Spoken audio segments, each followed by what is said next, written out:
इन सभी ईसाइयों को एक चर्च में ले जाया गया जहां पर बेरहमी से उनका गला काटकर उनकी हत्या कर दी गई क्योंकि वो क्रिश्चियंस थे। इस घटना का असर ये है कि इस हमले के बाद कई चर्च, स्कूल और अस्पताल वहां पर बंद कर दिए गए हैं। बहुत से लोग अपना घर छोड़कर भागने के लिए मजबूर हो गए अपनी जान बचाकर। सभी को जय मसीह की दोस्तों। आज मैं एक ऐसे विषय पर बात करने जा रहा हूँ जिस पर कोई मीडिया बात नहीं कर रहा, जिस पर बहुत कम लोग बात कर रहे हैं। जी हाँ, मैं बात करना चाहता हूँ अफ्रीका में होने वाले ईसाई समूह पर एक हमले की। शायद आप लोगों ने नहीं सुना होगा क्योंकि यहाँ की मीडिया या विदेशों की मीडिया अपने चैनल पर इसको दिखाना नहीं चाहती। मैं नहीं जानता क्यों, लेकिन मैं आपको बताना चाहता हूँ कि बीते दिनों 13 फरवरी को एक ऐसी घटना अफ्रीका में हुई है जो बहुत ही दुखद है। वहां पर 70 से ज्यादा ईसाइयों को बेरहमी से मार दिया गया। ये बहुत ही दर्दनाक घटना है, लेकिन दुख की बात यह है कि इस पर बहुत कम लोग चर्चा कर रहे हैं, बहुत कम लोग इस विषय में बात कर रहे हैं। 13 फरवरी की सुबह एक आतंकवादी समूह जिसका नाम, उन्होंने कांगो के माइवा गांव पर हमला किया। ये आतंकवादी ईसाइयों को निशाना बनाते हैं। खासकर उन्होंने गांव के 20 लोगों को पकड़ लिया और बाद में 50 लोगों को और अगवा कर ले गए। इन सभी ईसाइयों को एक चर्च में ले जाया गया जहां पर बेरहमी से उनका गला काटकर उनकी हत्या कर दी गई क्योंकि वो क्रिश्चियंस थे। इस घटना का असर ये है, इस हमले के बाद कई चर्च, स्कूल और अस्पताल वहां पर बंद कर दिए गए हैं। बहुत से लोग अपना घर छोड़कर भागने के लिए मजबूर हो गए अपनी जान बचाकर, और कई परिवार तो ऐसे हैं कि जिन्हें अपने प्रियजनों को बरी करने तक का मौका नहीं मिला। जी हाँ, आपने सही सुना, और सारी दुनिया आज चुप है। यहाँ तक कि बड़े बड़े दुनिया के देश आज शांत हैं इस विषय के ऊपर। इतने बड़े हमले के बाद भी दुनिया के मीडिया में इस खबर को बहुत कम दिखाया जा रहा है। कुछ संस्थाएं जैसे कि ओपन डोर इस मुद्दे पर आवाज उठा रही है और ईसाइयों की सुरक्षा की मांग कर रही है, लेकिन हमें भी इस पर बात करनी चाहिए और आवाज उठानी चाहिए। हमें ये सब क्यों करना चाहिए? हमें किसी के साथ हथियारों से लड़ाई नहीं करनी, क्योंकि हमारी लड़ाई मनुष्य के साथ नहीं, अंधकार की शक्तियों के साथ। मैं आपको बताना चाहता हूँ, सबसे पहले प्रार्थना करें पीड़ित परिवारों के लिए कि परमेश्वर उनको शांति दे। दूसरा, जागरूकता फैलाएं। इस घटना के विषय में अपने परिवार और दोस्तों को बताएं ताकि ईसाइयों पर हो रहे अत्याचारों को लोग समझें।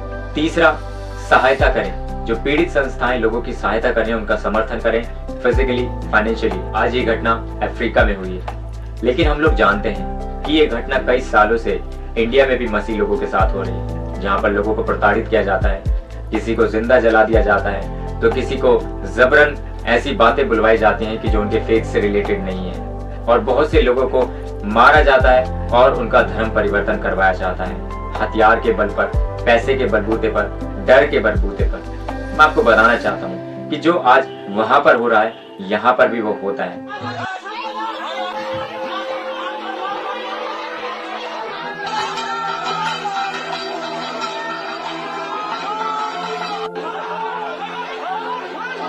यहाँ के लोग भी दुखी हैं, परेशान हैं, सहायता मांग रहे हैं। हमें और आपको मिलकर उनकी सहायता करनी होगी। आइए हम उन सभी सोल्स के लिए प्रार्थना करें और उन फैमिलीज के लिए जिन्होंने इस दुख को देखा है, हम उनके लिए प्रार्थना करें, उनके परिवारों की शांति के लिए, और परमेश्वर से सहायता मांगे, क्योंकि ये अंतिम समय है और शैतान अपने पूरे जोर पर है कि वो जितनी ज्यादा हो सके सोल्स को नाश करे।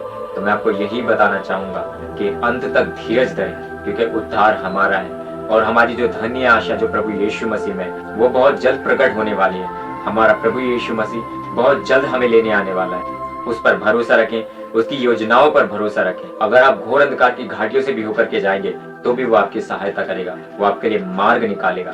लेकिन आप अपने विश्वास पर मजबूत रहें, अड़िग रहें, खड़े रहें अपने विश्वास के ऊपर। हो सकता है कि आपको डराकर, पैसे के बलबूते पर, हथियार के बलबूते पर आपका उद्धार आपसे छीनने की कोशिश की जाए, लेकिन आप विश्वास रखें, जो अंत तक धीरज धरेगा, उद्धार केवल उसी का होगा। आज हमें चर्चेस में भी जरूरी है कि अपने लोगों को जागरूक करें, उन्हें मसीहत का असली सच बताएं, जो सच आजकल बताया नहीं जाता चर्चेस में। क्यों? ताकि उनकी कलीसिया भाग न जाए सच सुनने के बाद। और यही होता भी है, जब ऐसे मासूम क्रिश्चियनों को पकड़ा जाता है तो वो आसानी से अपना धर्म परिवर्तन कर लेते हैं, आसानी से वो लोग डर जाते हैं। लेकिन एक पक्का मसीह जो वचन को जानता है, जो प्रभु यीशु मसीह पर विश्वास रखता है, जो जानता है कि हम पर परसिक्यूशन होगा यीशु मसीह की वजह से, वो व्यक्ति कभी भी हथियार के बल पर, डर के बल पर कभी अपने विश्वास को, अपने सैल्वेशन को नहीं छोड़ेगा। इसलिए चर्चेस में भी जरूरी है कि अपने लोगों को सत्य बताएं, उन्हें मजबूती से खड़ा करें, उन्हें बताएं कि प्रभु यीशु मसीह में जब हम चलते हैं तो ये सारी बातें हमारे सामने आती हैं। आप वो क्रिश्चियन ना बने जो संडे को चर्च जाता है और संडे के बाद सीधा घर आ जाता है। आप वो क्रिश्चियन बने जो प्रभु यीशु मसीह के लिए अच्छे टाइम और बुरे टाइम दोनों में खड़ा रह सकता है। आप अपनी कलीसिया को मजबूत करें, अपने आप को मजबूत करें। परमेश्वर आपको बहुत आशीष प्रदान करे। अगर आपको ये मैसेज अच्छा लगा हो तो आप ज्यादा से ज्यादा लोगों तक इसको शेयर करें और मसीह लोगों को जागरूक करें ताकि हम सब एक दूसरे के लिए खड़े हो सके।